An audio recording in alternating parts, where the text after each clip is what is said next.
Hello my friends, welcome back to my channel. Today is Q&A part 2.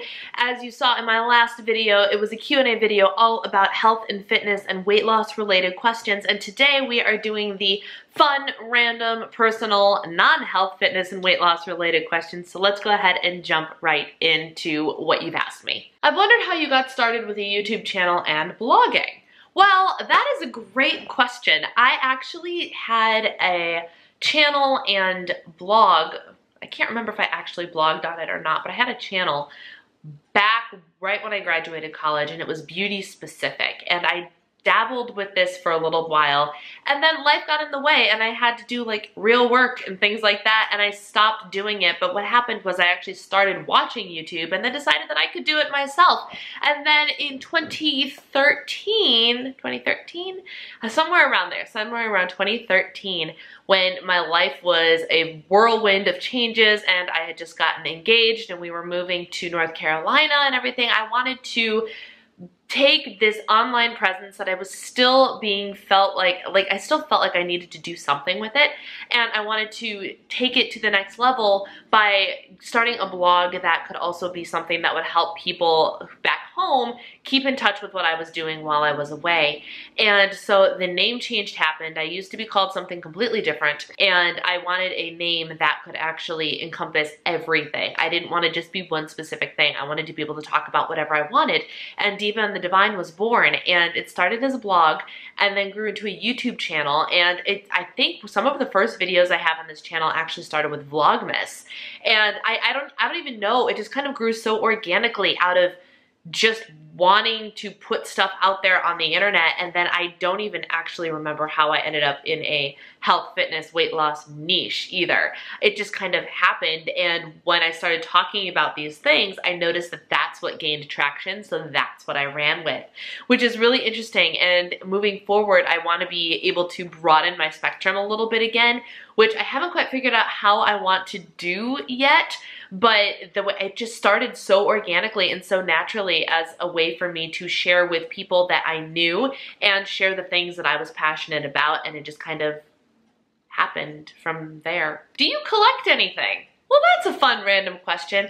Currently, the only thing that I really collect is the special programs from any Broadway show that I go and see, or any like professional show. I go to a lot of Broadway in Chicago, and you know, when you go to professional shows, there's always a merchandise table, and one of the items of merchandise is a big photographed professional program, not the playbill, but the actual program that's costs about $20 every time you go. I collect those. I have gotten one from each and every show that I have seen since I was 17 years old, and I love them. It's just, for me, as a big music theater doer and a big fan, is a very fun thing to collect. So I just copied and pasted some of the questions, and somebody posted this: workflow, editing software, camera, did you take any blog courses on blogging and YouTube? Which I'm presuming the question is, what kind of stuff do you do to do this? So let's start with editing software, camera. I'm currently using a Canon G7X Mark II camera, and that is what I use for vlogging and for my sit-down stuff. I don't own a DSLR, and this was a camera that I thought was a decent upgrade. It was not an inexpensive camera, but it also wasn't dropping the over $1,000 for a DSLR. So I found this camera to be a happy medium, and I really, really love it. I also am using a Diva ring light, and then just a generic tripod that is adjustable and lets me put my ring light on it. Those are really the only 3 pieces of equipment I use on a regular basis. And for my vlogs, I don't even use the ring light. The ring light is just for my sit-down videos. In terms of editing software, I use Final Cut Pro, and that's really it. For my thumbnails, I use PicMonkey.com, which I really, really enjoy. Did I take any courses? No, not really. I did enroll in a thing called Blog School once, but that was way, way back when I started, and I didn't really, I enrolled in it, and I have all of the resources for it, but I didn't really jump right in and fully invest my time and efforts into completing that course. I've just kind of been self-taught. If I have a question on how to do something, I Google it or I YouTube it, and I've just kind of been going with what I've been learning as I go, basically.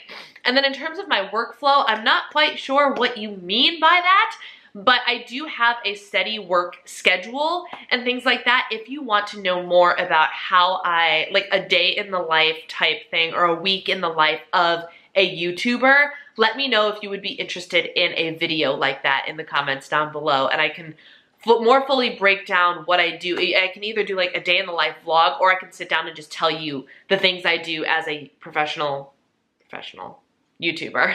What was your first job? My first job was working at Bath & Body Works in college. Yes, I managed to wait until college to get my first job because I was so busy in high school doing show choir and all of those other things. I just simply didn't have time to work.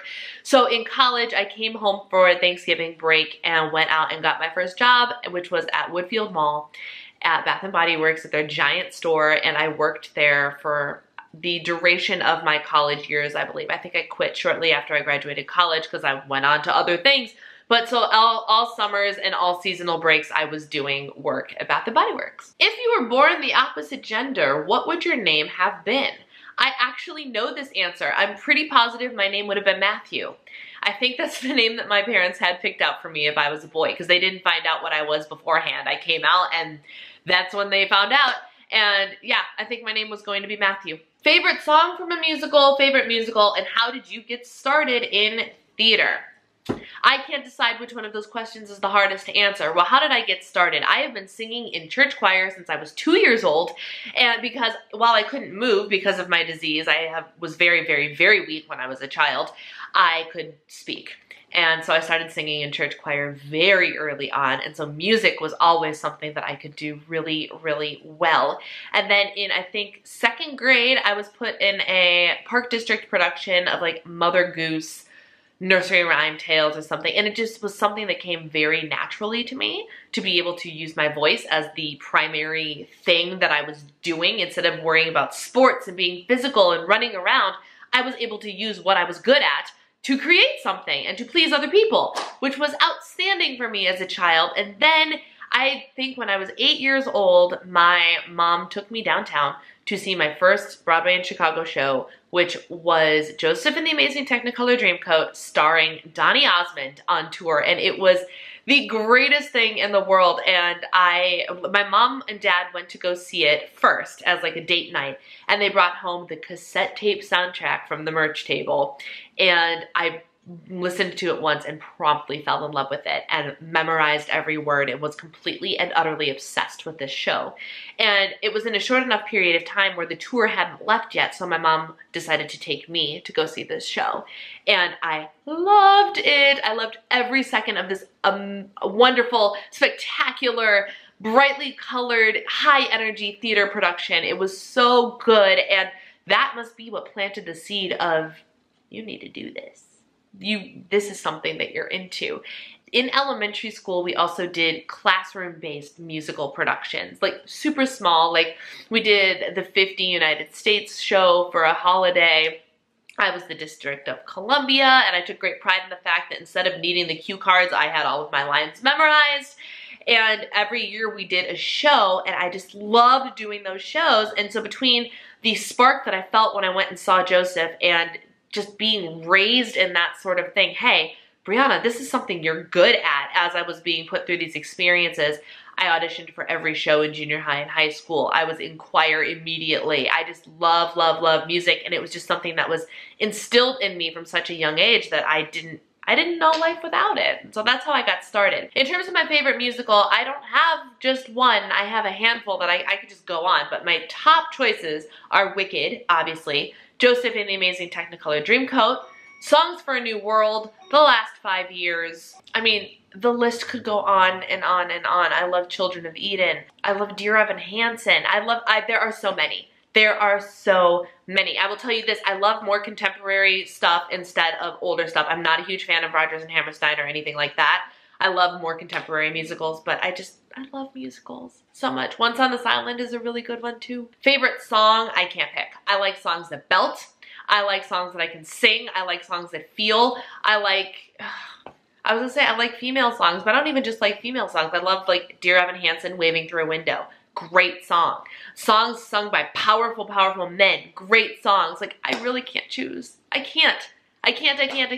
But let me know in the comments below if you have a favorite musical or musical theater song, because I would love to know what yours are. Your favorite David's tea flavor? That's a great question. I have been experimenting with a lot of David's teas lately because I got a couple of the advent calendars and I've already been using 2 of the advent calendars. I'm saving the big one for December. But I just had a carrot cake flavored one, which was super, super good. But my favorite, my all-time favorite David's tea flavor is called Me Too Wee Tea. And apparently there are 2 now, Kenya and India. And I like the Kenya one. It is the one that brews this beautiful, bright red color. It is the most delicious, most red, kind of berry flavored tea. It is just so soothing. It is naturally sweet enough where you don't need to add anything to it. It is herbal and caffeine free, and it is the only tea from David's Tea that I have purchased again and again and again and again. I always buy something new when I go in there, but this one, every time I go, I refill my Me Too Wee tea because I've used it all up. It is divine. It is so good. I'll have it linked down below for you just so you can see it if it's available on the website, which it should be. It'll be down below. What was your first email address and screen name? This is a fun question. So I remember vividly my first email address was glitterqueen13. I was 13 years old when I got my first email address, and hello glitter. Do you know me? I mean, there's glitter in this shirt, there's glitter on my eyes. I'm typically wearing a glittery headband. I'm 32 now, and the love for glitter has not changed since I was 13 years old. So that was my first email address. I really wish I remembered the password to that so I could hack into it and see what kind of crazy junk is sitting in my inbox, but I don't. And the website won't give me my password and let me in either, so I have no idea how to access that old email account. In terms of screen names, I've also had a couple that I remember, and one of them was Broadway Baby B9. Why B9? I have absolutely no idea. And I used Jesus Fish a lot. So I was Jesus Fish 413 because Philippians 4:13 is my favorite Bible verse. So I was Jesus Fish 413 in high school on AOL Instant Messenger. What type of CMT do you have? That's a great question too. For those of you that don't know, I have a disease called Charcot-Marie-Tooth disease. Rather than bog you down with all of the information here, I will post the link to the video that explains all of it to you. But I did get genetically tested, and out of all of the forms of CMT that there are, I have type 1B. Do you see yourself doing YouTube years from now? What are your goals? This is a great question. I'm assuming the what are your goals are related to, that question is related to YouTube. I don't actually know if that's related to YouTube or not, but do you see yourself doing YouTube years from now? In a perfect world, yes. I would love, love, love to make this my full-time job. It is currently my full-time job. My 2 full-time jobs are being a homemaker, a housewife, and doing this YouTube Diva and the Divine thing. I would love, more than anything, to be able to turn this into a legitimate income, a legitimate job where I am contributing financially to the well-being of my home and being able to contribute to outside things as well. So in a perfect world, yes, I will be doing YouTube years from now. I would love to continue to grow this channel and see where it goes. And then in terms of what are my goals, if you mean what are my YouTube goals? I mean, my goals are to grow and to thrive and to gain enough subscribers and enough traction that I can turn this into a legitimate income, which would be beyond my wildest dreams.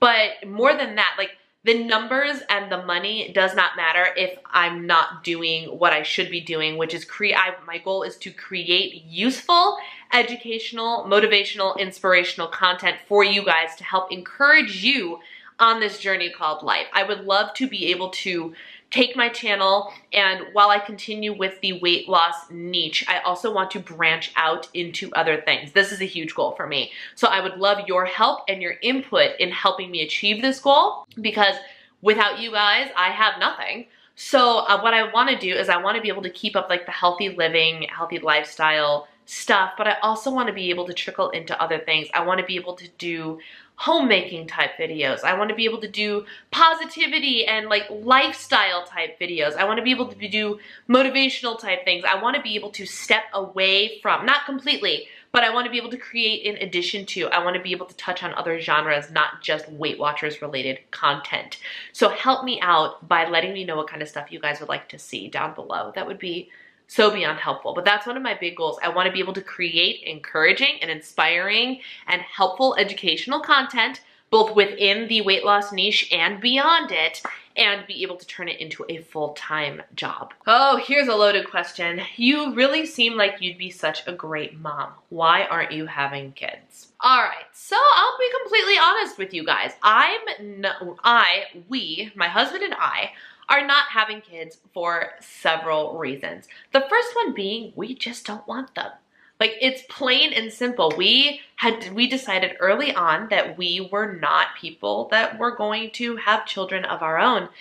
There are many other things that we would like to do with our time and our money and our emotions. The things we have to offer this world. We could use all of our resources of time and emotions and energy and everything for our own children, but we don't want to do that. We would love to be able to interact with children. We like kids. Don't get me wrong. I like kids, but I like spending time with them. And then I like giving them back to their parents. I adore my niece as if she was my own daughter. I really, really do. And my sister knows this. And sometimes I feel like we're co-parenting, and it's great. I love Alice so very much. But I also love that I get to leave and not have to deal with her 24/7.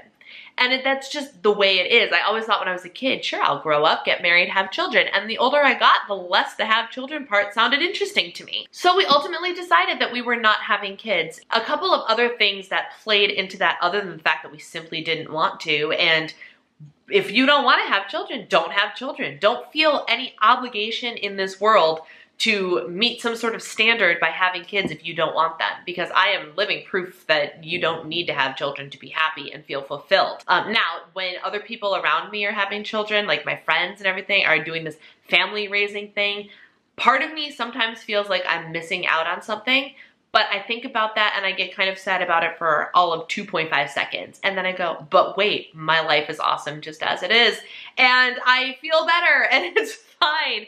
So I truly believe that I was not meant to have children, but to be that outside, be the cool aunt is basically what I'm thinking I was meant to do in this life. But other elements that play into our decision is, for me physically, I don't know how I could do it easily. Like, it could physically kill me. Not like actually kill me, but like motherhood is hard, and I commend all of you that do it.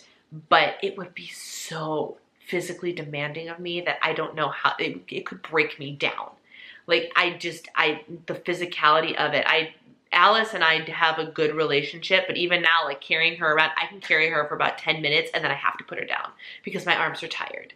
And it's just one of those things, like, I couldn't do this if it was my own kid, and knowing me, I'd have the kid that ended up needing to be held all the time, and I couldn't physically do it. I also don't know what pregnancy would do to my CMT body. I have heard plenty of people say that they went through pregnancy and it was fine. I've also heard plenty of people say that pregnancy ruined them and made their CMT a lot worse. And that is just not a risk I'm willing to take. Plain and simple. I like the improvement I'm seeing in my body, and I want to keep that going. I want to be as physically able for as long as possible, and being able to take the rest I need without having a small person depend on me for the rest of their lives, or at least for the 18 years of their lives, what helps me to be able to refresh myself and do what I need for my body to stay my healthiest and fittest. It gives me the time I need to take care of myself. I won't end up having the pregnancy experience that has the potential to hurt my body.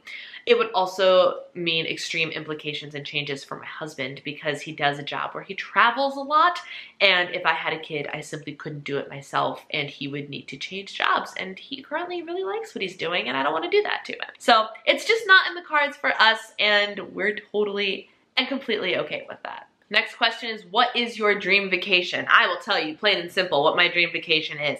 I want to go to New York City, stay in a nice hotel near Times Square. I want to eat, I want to shop, and I want to see as many Broadway shows as my budget will allow. Oh man, that is my dream vacation. And I could take that vacation every single year, because Broadway is always changing and always growing, and I want to see all the shows. That's all I want to do. I want to see shows. I want to eat good New York food, and I want to maybe go shopping, but even not shopping. If I just went to New York and just saw shows all day long, dream. Seriously, my dream. Not even joking.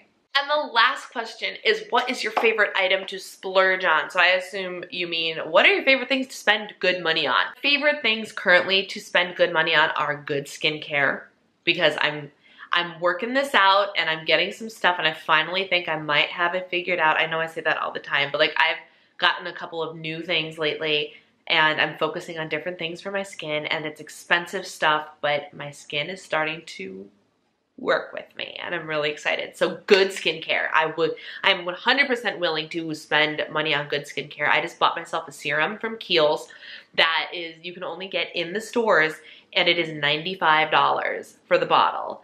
But I've been using it. It was my birthday gift to myself. I had a $20 off coupon, which definitely helped. But I've been using it for a week, and I'm noticing a huge difference already. And I was like, you know what? If this is what it takes, and I need to never be without this serum again, it's worth it to me, because I feel so much better when my skin is looking good. Most of the time, another thing that I will happily spend money on, not all the time, good diet foods like Smart Sweets, things that are low points but taste really good and are a treat because they are so expensive. Smart Sweets gummies, certain protein bars, dough bar donuts, things like that I'll spend good money on, so I have a super special but Weight Watchers friendly treat for myself to enjoy. And then something that we don't spend money on this all the time, but we are starting to understand the importance of spending the budget on housewares on important things. Like we bought a Tempur-Pedic king-size mattress, and oh my gosh, we almost had a heart attack when we swiped the credit card, when we went through so many different times of trying different beds and this and that, but we love our mattress. And I'm sleeping so well, and it is wonderful, and we're like, you know what? It's worth it. It was worth the investment to have this high quality thing that we will have for an extended period of time because we invested good money in it. We were talking about getting tickets to see Dear Evan Hansen. Long story, you can't find them for cheap, and my husband is willing to spend good money on them for me, like as last year's Christmas present. I haven't cashed in on last year's Christmas gift yet because I can't get tickets to this stinking show because they're so expensive. They're sold out and they're so expensive. But we even had a discussion the other night because we were looking for, like, he's like, seriously, is $250 a ticket worth it to you? And I looked at it, which would mean we would spend upwards of $500 for this one experience. And I was like, I'm going to tell you honestly, no, it's not worth it to me. And I'm going to tell you why. Because this houseware thing, one of my dream items to have in my house is one of those entertainment centers with an electric fireplace in it, so it can heat, like, so I can be in front of a fireplace even though I don't have a fireplace. I want one of those so badly, so badly. And I looked at him and I was like, no, I would rather take that money that you would be willing to put forward so I could have this one night experience, and I would rather have you buy me that nice quality piece of furniture that would last us a long time instead of that one night experience. And so I am willing to splurge on things that make sense. Good pieces of furniture, things that'll last a long time and that are very, very high quality. So those are the three things. Good, high quality housewares, diet-friendly foods that taste good and are actually worth the money, and skincare. And there you go. Those are all of the questions that I got for this Q&A. If you have other questions for me, feel free to leave them in the comments down below, and I will keep a running list.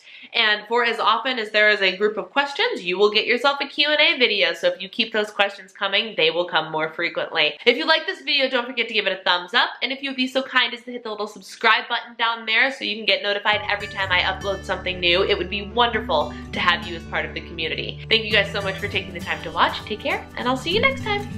Bye!